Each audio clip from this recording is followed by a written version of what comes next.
आप सभी का एक बार फिर से मनी गेम क्लासेस में। और हम लोग एक और सीरीज को चला रहे थे और वो सीरीज थी क्लास 10th के लिए और हम लोग पढ़ रहे थे एसिड बेसिस एंड सॉल्ट को। ठीक है, तो एसिड बेस एंड सॉल्ट के हम लोग 4 लेक्चर पढ़ चुके हैं और उन 4 लेक्चर्स में हम लोगों ने क्या क्या पढ़ा है, सारा का सारा इंट्रोडक्शन पढ़ लिया। ऑर्गेनिक एसिड और मिनरल एसिड की बात कर ली, आर्हीनियस के कॉन्सेप्ट को पूरा पढ़ लिया, ब्रोनेस्टेड एंड लॉरी के कॉन्सेप्ट को पूरी तरीके से कंप्लीट कर लिया। उसके बाद हम लोगों ने क्या करा, स्ट्रेंथ पढ़ी, स्ट्रॉन्ग एसिड और वीक एसिड के कॉन्सेप्ट को बहुत अच्छे तरीके से क्लियर किया। और उसके बाद हम लोगों ने पढ़ा इंडिकेटर्स को, और इंडिकेटर्स के बाद ये 4 लेक्चर हम लोगों के कंप्लीट हो गए। जिन बच्चों ने इन 4 लेक्चर को कंप्लीट नहीं किया है, सारे के सारे लिंक डिस्क्रिप्शन बॉक्स में मैं आज डाल दूंगा, आप लोग जाकर के उन लेक्चर्स को क्या कर सकते हो, देख सकते हो। और उसके बाद अगर आप इस लेक्चर पे आओगे तो आपके लिए चीजें बहुत ज्यादा आसान होंगी। ठीक है, तो आज हम लोग पढ़ने वाले हैं क्या, यूनिवर्सल इंडिकेटर। ठीक है, जब इंडिकेटर पढ़ा तो 3 तरीके के इंडिकेटर को बेसिकली हम लोगों ने कंप्लीट किया। और वो क्या थे, सबसे पहला था litmus test, red to blue and blue to red according to acid and base. दूसरा क्या पढ़ा हम लोगों ने, फिनोफ्थलीन। और तीसरा पढ़ा हम लोगों ने मिथाइल ऑरेंज। ठीक है, तो देखो सारे के सारे सिंथेटिक इंडिकेटर थे और सारे के सारे एसिड और बेस की प्रिडिक्शन का ही काम करते थे। लेकिन हम लोगों को एक छोटी सी चीज की जरूरत थी, और वो छोटी सी चीज क्या थी कि कुछ ऐसा होता जिससे हम लोग एसिटिक और बेसिक को एक साथ ही क्या कर लेते, एक साथ ही हम लोग क्या कर सकते, प्रिडिक्ट कर सकते। और उसके लिए आया, देखो नाम ही है यूनिवर्सल इंडिकेटर। ठीक है, पीएच वैल्यू, यूनिवर्सल इंडिकेटर। तो यूनिवर्सल का मतलब ही क्या है कि एसिड के लिए भी एप्लीकेबल है, बेस के लिए भी एप्लीकेबल है। ठीक है, तो ये जो वैल्यू थी बेसिकली पीएच वैल्यू थी क्या, यहां से शुरू करेंगे और उसके बाद आगे धीरे धीरे चीजों को बढ़ाएंगे। बहुत बड़ा लेक्चर नहीं होगा, ठीक है, 12-13 मिनट में सारी बातें हो जाएंगी। चलो भाई आगे बढ़ते हैं। तो यूनिवर्सल इंडिकेटर जो था, पीएच जिसे हम कहते थे, बेसिकली देखो एसिड की बात एक बार याद करो, एसिड क्या होता था। चीजों को बेसिक से समझोगे कहीं दिक्कत नहीं होगी, अगर नहीं समझोगे तो फर्स्ट ईयर में जब आएंगे फिर से आर्हीनियस और ब्रोनेस्टेड एंड लॉरी और वहां पर केएसपी की बात और सारी बातें स्टार्ट होंगी तो आपको फिर से सब दिमाग में मजहब होना स्टार्ट हो जाएगा। तो एसिड हम लोगों ने क्या देखे थे, एसिड वो थे जो क्या फर्निश करते थे, H+, यही तो फर्निश करते थे। ठीक है, तो देखो एक मॉलिक्यूल, अगर एक मॉलिक्यूल जो था वो एक H+ फर्निश करता, तो अगर हम लोग 10 मॉलिक्यूल डालते स्ट्रॉन्ग एसिड के, सुनो बातों को ध्यान से, अगर हम लोग 10 HCl मान लो डाल देते स्ट्रॉन्ग के, तो हम कहते हैं हाँ पूरा टूटेगा, सिंगल एरो लगाओ और लिख दो 10 H+ और प्लस 10 Cl-, यही तो सिखाया। और फिर कहता मैं डालो 10 CH3 COOH और कहते इसको तोड़ो, तो कहते डबल एरो लगाओ, टूटेगा भी जुड़ेगा भी, बिकॉज वीक एसिड है। वीक एसिड का मतलब समझे, पूरा नहीं टूट सकता। ठीक है, पूरा नहीं टूटेगा, कभी 2-3% टूटेगा बस, उससे ज्यादा नहीं टूटेगा। तो लिख तो देते 10 CH3 COO- और प्लस 10 H+। बस इस डबल एरो का मतलब क्या था कि ये वापस जुड़ रहे हैं और या बना रहे हैं, CH3 COOH को फॉर्म कर रहे हैं। कहने का मतलब बच्चों ये है कि अगर हम देखते यहां पर सोल्यूशन में नंबर ऑफ H+ कितने हैं और यहां पर नंबर ऑफ H+ कितने हैं, समझो बात को ध्यान से। अगर कहते इस पहली कंडीशन में नंबर ऑफ H+ बताओ और इस दूसरी कंडीशन में नंबर ऑफ H+ बताओ, तो आप क्या कहते, तो आप कहते सर यहां पर H+ ज्यादा होंगे और यहां पर कम, बिकॉज दोनों के 10-10 मोल डाले हैं हमने, दोनों ही सिंगल H+ को फर्निश करने वाले हैं, बट एक स्ट्रॉन्ग है और दूसरा वीक है। वो सारे के सारे फर्निश करने की टेंडेंसी रखता है, जबकि ये कुछ को जोड़ करके वापस CH3 COOH बना लेगा। इसका मतलब क्या है कि यहां पर नंबर ऑफ H+ कम मिलेंगे और यहां पर ज्यादा मिलेंगे। समझ रहे हो बातों को। तो अगर कहें कौन सा स्ट्रॉन्ग, तो कहते हैं फर्स्ट वन वाला स्ट्रॉन्ग है, सेकंड वाला क्या है, वीक है। बहुत अच्छे से समझ गए बातों को। अब कहते हैं क्राइटेरिया बताओ। ठीक है, क्राइटेरिया बताओ जिससे आप कह सको कि हाँ इसमें इतने H+ पर इतनी पीएच होगी। तो जो पीएच वैल्यू थी, ये जो पीएच वैल्यू थी, इसका फॉर्मूला होता था -log H+। डरने की बात नहीं है, मैंने केवल लॉग लिख दिया है। ठीक है, अभी सारी बातें समझा दूंगा। पीएच का जो फॉर्मूला था वो था -log H+। ठीक है, और इसकी जो वैल्यू आती थी बेसिकली, वो वैल्यू आती थी 0 से लेकर के 14 तक। और भी आती हैं लेकिन अभी 0 से 14 तक ही आप कंसीडर करोगे, बाकी पीएच के बाद में POH भी आता है। ठीक है, 12 तक का भी एक क्राइटेरिया बना है, लेकिन उन सब की बातें फिलहाल 10th लेवल पे हमें नहीं करनी है। तो इसकी जो वैल्यू थी वो होती थी 0 से कहां तक, 14 तक। तो हम लोग क्या कर सकते थे, एक नंबर लाइन जैसे बनाते थे छोटे पर, वैसे बना सकते थे। और इसके बीच में जाए 0 से 14 है तो बीच में क्या रख लेते, 7। इधर क्या बना लेते, 8, 9, 10, 11, 12, 13 और उसके बाद में कौन सा, 14। और इधर क्या बनाते भाई, 6, इसके पीछे 5, इसके पीछे 4, इसके पीछे 3, इसके पीछे 2 और लास्ट में क्या, 1 और बिल्कुल लास्ट में क्या, 0। ये बना सकते थे। ठीक है, तो भाई देखो कितना आया, 1 2 3 4 5 6 7 और 7 वाले को करो मार्क, क्योंकि जो 7 पीएच थी वाटर की पीएच, वाटर की पीएच कह दिया, यानी कि ये क्या थी 7 जो थी ये किसकी पीएच थी, पानी की। और पानी का मतलब न्यूट्रल, यानी कि ना एसिटिक और ना ही बेसिक। समझो बातों को ध्यान से, धीरे धीरे समझो। कितने मिनट हुए, 5 मिनट हुए हैं, 5 मिनट और सुनो, सारी बातें क्लियर अपने आप हो जाएंगी। ये जो 7 था भाई देखो, एसिड और बेस के बीच में, ठीक है, अगर हम कहें एसिड और बेस के बीच में बैरियर कौन है, तो बैरियर पानी ही तो है यार, ठीक है। एसिड और बेस के बीच में अगर कहें बैरियर कौन है, तो बैरियर पानी है। यानी कि यहां पर भी देखो दोनों के बीच वाली जो वैल्यू है वही हम लोगों ने किसकी कंसीडर की है, वाटर की कंसीडर की है।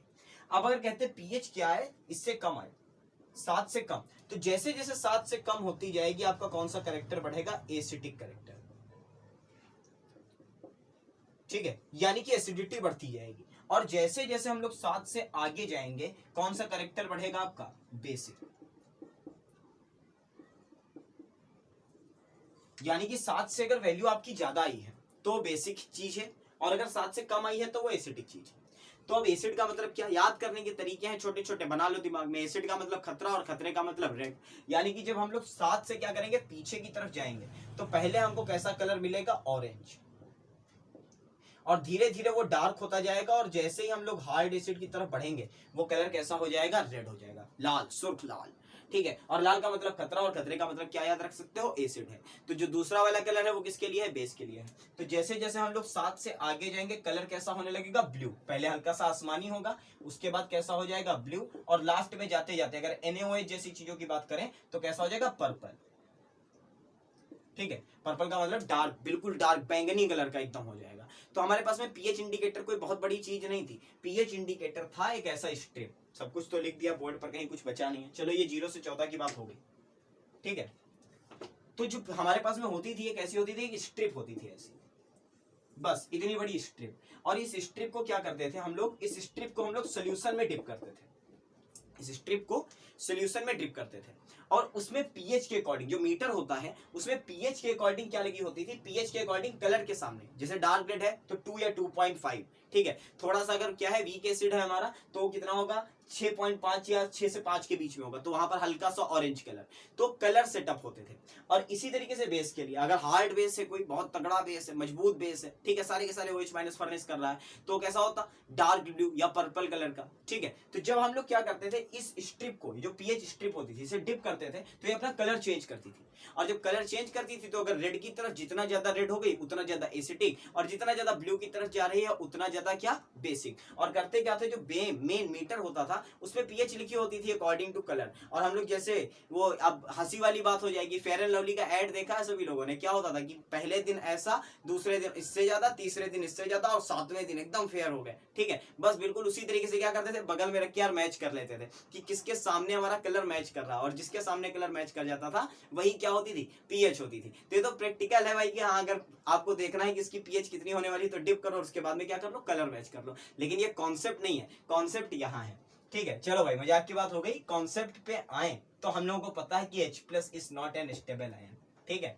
प्रोटॉन एक स्टेबल आयन नहीं है। और अगर प्रोटॉन एक स्टेबल आयन नहीं है तो क्या ये फॉर्मूला सही है, कि ये फॉर्मूला सही है, बट इसे थोड़ा और सही किया जा सकता था। और वो करने के लिए हम लोग क्या कर सकते थे, वो करने के लिए हम लोग कर सकते थे ये, कि हमें बहुत अच्छे से पता है कि H+ की टेंडेंसी होती है पानी के साथ जुड़ने की। और आज मैं ये भी क्लियर कर दूं कि H+ की टेंडेंसी क्यों होती है पानी के साथ जुड़ने की। चलो भाई देखो, अगर हम बात करें पानी की, H2O, तो 1 ऑक्सीजन 2 हाइड्रोजन।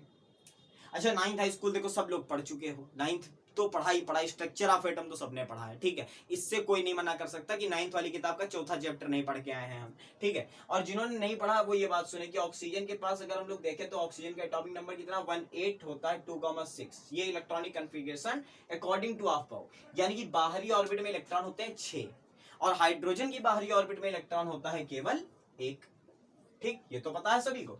तो क्या होता है भाई देखो, एक इलेक्ट्रॉन तो यहाँ सिंगल बॉन्ड बन गया, एक इलेक्ट्रॉन तो यहाँ सिंगल बॉन्ड बन गया। लेकिन अभी भी इसके पास में क्या बचे हैं, 4 इलेक्ट्रॉन बचे हैं। 4 इलेक्ट्रॉन का मतलब अभी भी 2 लोन पेयर बचे हैं। यानी हम कहें इस मॉलिक्यूल के पास इलेक्ट्रॉन की एक्सेस है या डिफिशियंसी, तो आप कहोगे एक्सेस है, ज्यादा है इलेक्ट्रॉन।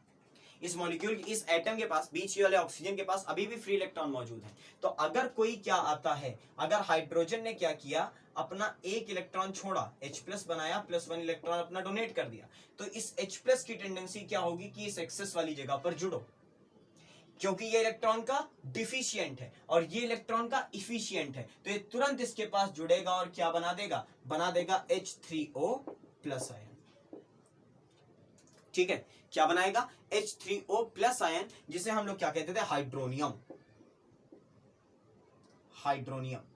हाइड्रोनियम आयन इसका नाम दे दिया गया था। ठीक है, ये जो कौन सा, जैसे अमोनियम होता है, IUM जोड़ दिया जाता है जब भी किसी प्लस चार्ज वाली स्पीसीज का रेडिकल का नाम हम लिखते हैं अकॉर्डिंग टू IUPAC। ठीक है, तो हाइड्रो से बना था इसलिए पानी, पानी से बना था इसलिए हाइड्रो, प्लस चार्ज था तो हाइड्रोनियम बोल दिया उसे। ठीक है, तो नाम क्या हो गया इसका, हाइड्रोनियम आयन। अब आगे की कहानी समझो, तो हम लोग पीएच का एक और फॉर्मूला लिख सकते हैं, -log H+ की जगह पर क्या, H3O+ आयन, यानी कि जितने भी नंबर ऑफ H3O+ आयन दिए होंगे, जितने भी नंबर ऑफ H3O+ आयन दिए होंगे, वही आपकी क्या होगी, उसका क्या ले लेना होगा, आपको लॉग ले लेना होगा, और वही आपकी क्या होगी, पीएच होगी।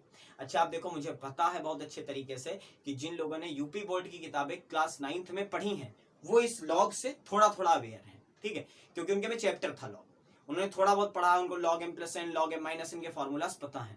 जो लोग एनसीईआरटी की बुक्स को पढ़ते हुए अभी तक आ रहे हैं, मैथमेटिक्स में भी, उनको इस लॉग से बहुत डर है, बहुत परेशानी है, कैसे सॉल्व करें, एंटी लॉग कैसे देखें, लॉग कैसे देखें, लेकर टेबल बैठे रहते हैं, परेशान होते रहते हैं। तो एक ये मैं इस वीडियो में भी बता रहा हूँ, मैं बाकी जितने भी अपनी सोशल साइट्स हैं, चाहे टेलीग्राम हो, चाहे आपका क्या हो, चाहे आपका फेसबुक हो, फेसबुक पे मेरा पेज है मनी क्या, आप उसको फॉलो कर सकते हो। मैं सब जगह ये बात डाल दूंगा कि मैं एक वीडियो बनाने वाला हूँ स्पेशली फॉर लॉग। ठीक है, मैं एक वीडियो स्पेशली फॉर लॉग बनाने वाला हूँ। अच्छा, कई जगह पर देखो लॉग के लिए पढ़ी भी है कि हाउ टू कैलकुलेट लॉग, कैसे लॉग कैलकुलेट करें, कैसे हम लोग टेबल को देखें, बहुत अच्छी अच्छी जगह पर पढ़ा हुआ है, लेकिन मैं इसको बेसिक से पढ़ाऊंगा। लॉग है क्या, बेसिकली आपको मैं सब कुछ सिखा दूंगा खड़े होकर के। ठीक है, तो जब ये वीडियो आपका आएगा लॉग वाला, बहुत ज्यादा दिन में नहीं आएगा, इसी वीक में आ जाएगा। ठीक है, यानी कि मई में ही आ जाएगा, 31 मई से पहले लॉग का वीडियो पड़ जाएगा आपका। तो जब वो आप देख लोगे तो ये बातें आपको किसका क्या खेल लगेंगे, बच्चों का खेल लगेंगे भाई इसको सॉल्व करना। तो तब तक के लिए आपको इसको ध्यान रखना है जब तक का वो वीडियो नहीं आता, और अपने सारे दोस्तों को शेयर कर देना कि भाई लॉग पर एक वीडियो आने वाला है, उसको जरूर देखो। चलो भाई, तो यहाँ पर किसकी बात खत्म हो गई, किसकी बात खत्म हो गई, पीएच के फॉर्मूले की बात खत्म हो गई। लेकिन हाई स्कूल लेवल पे आपको इतना नहीं आएगा कि हाँ लॉग टेबल देख करके पीएच बताओ। आपको केवल क्या कराया जाएगा, कुछ पीएच दे दी जाएंगी और कहेंगे भाई बताओ ascending order to descending order लगाओ, कौन ज्यादा एसिडिक है, कौन ज्यादा बेसिक है। तो बस कुछ बातों को ध्यान रखना, उनको और डिस्कस कर लेते हैं और इस वीडियो को क्या कर देते हैं, क्लोज कर देते हैं। अब जरा देखो, जैसे मैंने कहा 5 सोल्यूशन में लिख देता हूं, मैंने लिखा A, B, C, D और E, ये 5 सोल्यूशन है। अच्छा, इसकी पीएच कितनी है, इसकी पीएच है 2.5, B की पीएच है 3.5, C की पीएच है 7.0। ठीक है, और D की पीएच कितनी हो गई, D की पीएच हो गई, मान लो D की पीएच हो गई 6.0 और E की पीएच हो गई 5.5। ठीक है, तो देखो सारे के सारे क्या है, एसिडिक है। अब कहोगे सर 7 वाला कहाँ एसिडिक है, 7 वाला तो वाटर है, तो वाटर एम्फोटेरिक है यार, एसिडिक भी है बेसिक भी है, क्या बात करते हो आप लोग। चलो भाई, तो अब हम लोग कहें कि इसका बताओ क्या, ascending order, ascending order of acidic strength, यानी कि ये बताओ कि इसमें कौन सा ज्यादा एसिडिक है और कौन सा कम एसिडिक है। ठीक है, कौन सा ज्यादा है और कौन सा कम एसिडिक है, उसका ऑर्डर लगाना है, यानी कि बढ़ता हुआ ऑर्डर लगाना है किसका, एसेंडिंग का। तो चलो भाई देखो कैसे लगेगा, सबसे जितनी ज्यादा पीएच, दिमाग में बनाओ मेरे साथ, बोल रहा हूं उसको सुनो और उसको दिमाग में बनाओ, जितनी ज्यादा पीएच, जितनी हाइयर पीएच वैल्यू, ठीक है, जितनी ज्यादा पीएच एसिडिक स्ट्रेंथ उतनी ही कम, बस हो गया काम। ठीक है, बस इतना पढ़ लो, बाकी सब उल्टा करके बन जाएगा। जितनी ज्यादा पीएच उतना ही कम एसिडिक कैरेक्टर, तो जितनी ज्यादा पीएच उतना ही ज्यादा बेसिक कैरेक्टर। ठीक है, चीजें आसान है, बस पैटर्न पकड़ो। तो असेंडिंग ऑर्डर लगाना है, तो देखो सबसे कम, असेंडिंग का मतलब बढ़ता हो, सबसे कम वाला सबसे पहले, तो देखो 7 सबसे बड़ी वैल्यू है, ये न्यूट्रल है, ये पूरी तरीके से एसिडिक नहीं है। तो अगर कहें सबसे कम एसिडिक कौन है, तो कहोगे सी। अच्छा, सी के बाद में देखो दूसरे नंबर पे कौन आएगा, सी के बाद आएगा डी, क्योंकि उसकी कितनी है 6, ये एसिडिक तो है बट पानी के काफी पास है, तो क्या आएगा, डी आएगा। उसके बाद कहें इससे ज्यादा, चलो ये हो गया, सर्कल कर लो, इससे ज्यादा एसिडिक कौन है, तो इससे ज्यादा एसिडिक है देखो 5.5 वाला ई, ये आ गया। ठीक है। अब कहें इन दोनों में बताओ कौन सा एसिटिक और कौन सा बेसिक, तो कहोगे सर इन दोनों में ज्यादा एसिटिक होगा कौन सा 2.5 और कम एसिटिक होगा 3.5, क्योंकि ये वैल्यू ज्यादा है, तो 3.5 का मतलब कौन आ गया बी। और अगर कहें इन सब में सबसे ज्यादा एसिटिक स्ट्रेंथ किसकी थी तो कहोगे 2.5 यानी कि किसकी ए की। बस इतने आसान क्वेश्चन आते हैं, ठीक है। ऐसे क्वेश्चन पूछे जाते हैं आपसे, ज्यादातर बोर्ड के आप पेपर उठा के देख लो, ऐसे क्वेश्चन आपसे पूछ लिए जाते हैं कि इनका क्या लगाओ, एक असेंडिंग ऑर्डर लगाओ एसिटिक स्ट्रेंथ का, ठीक है। तो चलो भाई एक क्वेश्चन घर से लिख दे रहा हूं और आप लोग क्या करोगे उसको अपने आप लगाओगे, ठीक है। 2 क्वेश्चन लिख रहा हूं, पहला है ए बी सी, चलो यहाँ पे पी क्यू आर एस, ये 4 सोल्यूशन है और इनको लगाना है आपको descending order of acetic strength, descending order of acetic strength, ये लगाना है आपको और कमेंट करना है कमेंट बॉक्स में। चलो भाई, तो P की वैल्यू क्या दे दूं 1.3, इसकी वैल्यू है 1.5, इसकी वैल्यू है 1.54 और S की वैल्यू है 1.6। चलो भाई बहुत बढ़िया क्वेश्चन है, इसको आपको लगाना है descending order of acetic strength में। चलो भाई एक और लिख ले, यहाँ पर लिख लिया M N O और P, ये 4 सोल्यूशन है। ए की वैल्यू कितनी है आपकी 8.1, एन की वैल्यू है आपकी 9.2, पीएच है ये, ठीक है। ओ की वैल्यू हो गई आपकी 10.5 और जो आपके पास में क्या है, जो आपका पी है उसकी वैल्यू है आपकी कितनी 11.4 और आपको लगाना क्या है असेंडिंग ऑर्डर ऑफ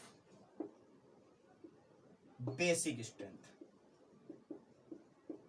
अब बेसिक कैसे लगाओगे आइडिया दे देता हूं, ठीक है। मैंने क्या बताया था, जितनी ज्यादा पीएच होगी उतना ही ज्यादा वो बेसिक होगा, 7 से जितनी ज्यादा पीएच होती जाएगी वो उतना ही ज्यादा क्या होगा बेसिक होगा। तो आपको क्या करना है, बस नंबर्स को देखना है कि जिसकी पीएच जितनी ज्यादा वो उतना ही ज्यादा बेसिक, और साथ साथ ये ध्यान रखना है कि असेंडिंग ऑर्डर लगाना है, यानी कि सबसे कम बेसिक वाला सबसे पहले, उससे ज्यादा बेसिक वाला उसके बाद में, उससे ज्यादा वाला उसके बाद और लास्ट वाला सबसे लास्ट में। तो चलो भाई ये दोनों बातें क्या करो कमेंट बॉक्स में फटाक से कमेंट करो। नेक्स्ट वीडियो किस पर आएगा, reaction of acid and base, that will show neutralization reaction, और वहीं से हम लोग स्टार्ट करेंगे प्रिपरेशन ऑफ सॉल्ट की, ठीक है। चलो भाई तब तक के लिए क्या करते हैं, तब तक के लिए वीडियोस को लाइक करिए, चैनल को सब्सक्राइब करिए। बहुत जल्द मिलता हूं आपसे अगले वीडियो में, तब तक के लिए थैंक यू वेरी मच।